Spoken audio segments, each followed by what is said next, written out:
अस्सलामुअलैकुम। एक वक्त था कि माँ बाप के सामने औलाद आँख उठाकर भी नहीं देखती थी।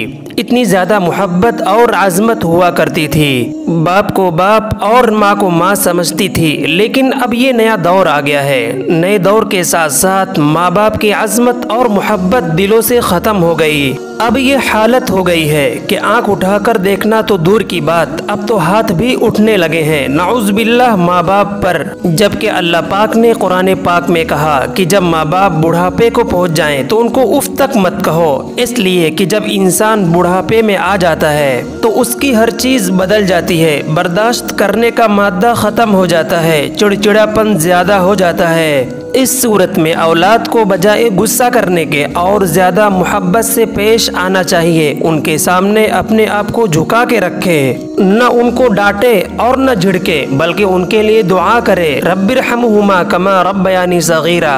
ऐ अल्लाह, जैसा इन्होंने बचपन की हालत में मुझ पर रहम किया, इसी तरह इनके बुढ़ापे की हालत में इन पर रहम फरमा। इसलिए कि जब माँ बाप जवान होते हैं तो औलाद की हिम्मत नहीं होती उफ कहने की, क्योंकि उनको अंदाज होता है कि अगर कुछ कहा तो अंजाम बुरा होगा।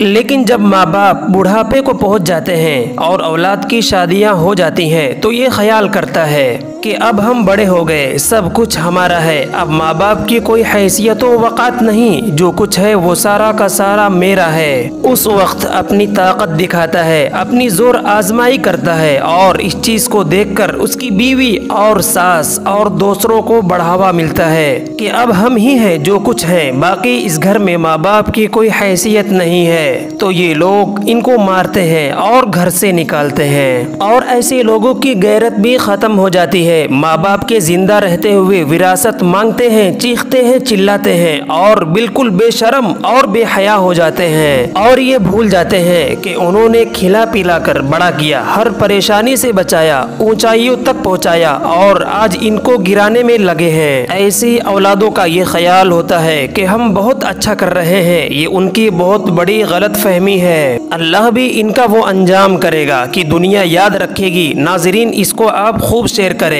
ताकि लोग अपने माँ बाप के हक को पहचाने और अल्लाह हम सबको अपने माँ बाप का कदरदान बनाए। अस्सलामु अलैकुम व रहमतुल्लाह।